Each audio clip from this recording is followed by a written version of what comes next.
보이스피싱의 현황과 대처법에 대해서 발표하기는 구두 10조 이동희, 유성진, 전은주, 이채리입니다. 네, 처음에 목차 설명하겠습니다.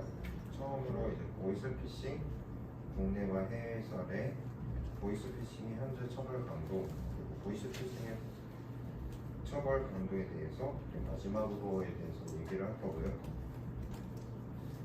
보이스피싱은 전화 음성으로 개인정보를 탈취하고, 메신저 피싱은 문자나 SNS를 이용하여 피해자를 기망하고 휴대폰에 악성의 등을 설치하게 하여 재산상 이익을 취하려는 범죄라고 합니다. 해외의 사례를 보자면 첫 번째 인도의 사례를 보겠습니다. 인도에서는 보이스피싱이 흔하게 일어나는 국가 중 하나입니다.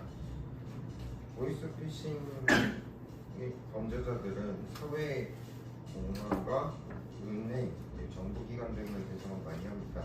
예를 들어 보이스피싱들은 전화로 은행 직원이나 정부 담당자인 척하며 개인정보와 은행 계좌 정보를 요구하는 등의 방법을 사용합니다. 이를 통해 피싱범들은 피해자들로부터 금전을 빼내거나 개인정보를 탈취한다고 합니다. 두 번째로는 미국 IRS 보이스피싱 피싱범들은 미국 세금청으로 가장하여 전화를 걸어 희생자들로부터 세금을 체납받는 것으로 주장하여 긍정적인 지불을 요구하여 피싱범들은 희생자들로부터 개인정보와 신용카드 정보를 얻어내어 성범을 유도합니다.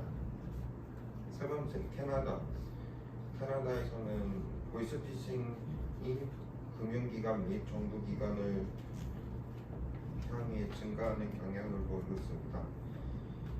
피해 상황들은 흔히 캐나다 수입세청이나 은행 직원 등으로 가장하여 전화를 걸고 피해자들로부터 개인정보나 금전을 요구한다고 합니다. 이러한 사례에서 피싱범들은 사람들을 혼란을 빠뜨리고 긍정적인 피해를 입히기 위해 신뢰성을 부여한다고 합니다.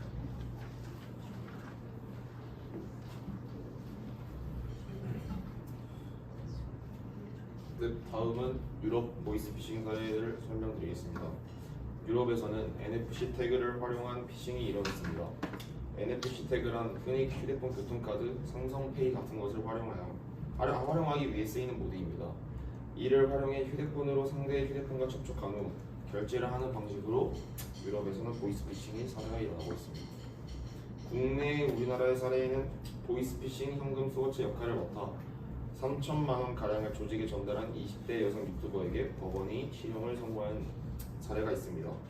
청주지법 형사 5단독 정우혁 부장판사는 사기, 사문서 위조 등 혐의로 재판에 넘겨진 A씨에게 징역 1년을 선고했다고 사의를 밝혔습니다. A씨는 지난해 3월 보이스피싱 조직의 현금 수거체 역할을 맡아 B씨에게 500만 원을 받는 등 피해자 3명에게 3,100여만 원을 편취한 혐의로 기소되었습니다. A씨는 그해 3월 23일 서울 강북 한 카페에서 보이스피싱 피해자 C씨 명의로 보험 증권을 위조한 혐의도 받았습니다. 정 부장판사는 판결문에서 피고인은 범죄 수익의 행방을 은폐해 수사기관의 추적을 따돌리고 전기통신금융사기 조직의 수거체 역할을 담당했다며 범행으로 인한 책임을 인정하지 않고 피해 회복을 위한 노력을 하지 않은 점 등을 고려해 형량을 정했다고 양형 이유를 밝혔습니다. 개인적 의견으로 저는 보이스피싱을 사전 예방하고자 여러가지 대처할 방법들을 생각해 보았습니다. 첫째, 문자 메시지에 포함된 URL 주소를 절대 클릭하지 말고 바로 삭제하는 것입니다. 스팸 메시지에서 온 악성 링크 줄 가능성이 큽니다. 두 번째, 휴대폰에 개인정보 저장하지 않기입니다.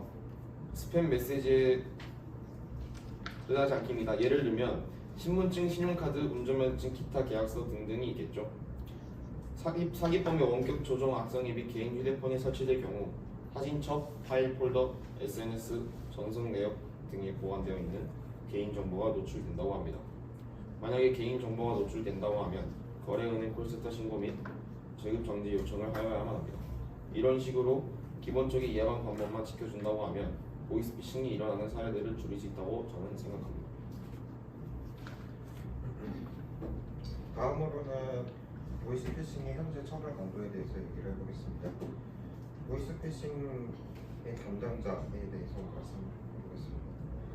만약 사기죄로 성립된다면 10년 이하의 징역 또는 2천만 원 이하의 벌금이 부여되고, 여기에 범죄 혐의가 더 있는 경우에는 전체 금액에서 크다면은 특정 경제가중처벌법, 즉 특가법으로 가중처벌을 받을 수 있다고 합니다.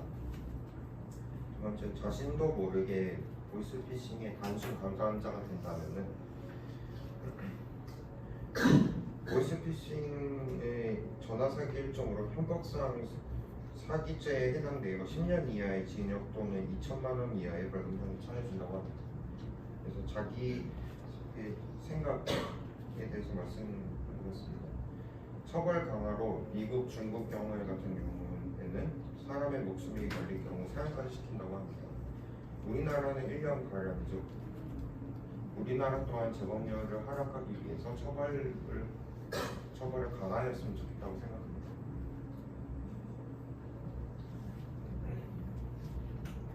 보이스피싱은 현대사회에서 심각한 문제로 인식되고 있으며 사람들에게 많은 피해를 줄 수 있는 범죄라고 생각합니다. 많은 국가에서는 보이스피싱에 대한 법률을 강화하고 개정하여 처벌의 엄격성을 증가시키는 방향으로 나아가고 있습니다. 그래서 제 생각 또한 우리나라에서 국민들을 상대로 예방 홍보 차원도 중요하지만 제도적인 보완이 제대로 제시되어야 한다고 생각합니다. 이런 범죄를 일으키면 최대 사형까지 처해질 수 있다고 법을 개정해야 범죄율이 낮아질 것이라고 생각합니다. 두 번째 발표 계속하면 될까요, 교수님? 두 번째 대책안으로 피해자 보험제도입니다. 보이스피싱은 단순 사기 범죄가 아닌 단순 사기를 넘어선 한 사람을 상대로 한 테러입니다. 보이스피싱은 지나치게 피해자들의 책임을 강조하는데 우리가 아무리 조심해도 누구나 다 당할 수도 있는 범죄입니다. 그래서 개인의 책임을 조금 덜어줄 수 있는 보험 제도가 필요하다고 생각합니다. 다음 마지막으로 의견 발표하겠습니다. 보이스피싱 공격으로부터 보호하기 위해 사람들은 의심스러운 전화를 받았을 때 신중해야 하며 개인 정보를 절대로 전화로 제공하지 않아야 한다고 생각합니다. 또한 해당 기관의 공식적인 번호를 직접 확인하고 직접 전화를 걸어서 문의하는 것이 안전하다는 생각을 했습니다. 그리고 해외 사례를 조사해보며 보이스피싱은 전 세계적으로 심각한 문제라는 생각을 했습니다. 여전히 보이스피싱의 피해가 늘어나는 상황을 보았을 때 차별 강도는 아직 한참 낮다고 생각하고 계속해서 사기 수법이 바뀌는 것을 보면 정부나 국가에서 차단시킬 방법을 더욱 적극적으로 찾아야 한다고 생각합니다. 현재 나라에서 보이스피싱을 대처하기 위해 세우는 계획이 있지만 현실적으로 잘 이루어지지 않고 있다고 생각합니다. 2022년 9월 나라에서 내놓은 대응 대책에서 한 가지는 통신 서비스 부정 이용을 막아 대포폰 개통을 막는 대응 대책을 내놓았는데 보이스피싱은 대포폰으로도 많이 실행되고 있지만 다른 방식으로도 실행이 되고 있기 때문에 대포폰 개통을 막는다고 보이스피싱이 줄어들 수 없다 생각합니다. 또 다른 대처 방안은 제가 생각해 본 것인데요. 보이스피싱은 해외에서부터 연락이 오는 경우도 많으니 해외에서 온 전화를 직접 차단할 수 있도록 휴대폰 내에서 그 앱 자체나 그런 걸 만들면 좋을 것 같다고 생각합니다. 이처럼 더 다양한 대책을 만들어야 하고 나라에서는 더욱 교육하고 잘 알려지지 않은 사례도 공론화시켜야 한다고 생각합니다. 이상 5조 10조 발표 마치도록 하겠습니다. 네, 수고하셨습니다.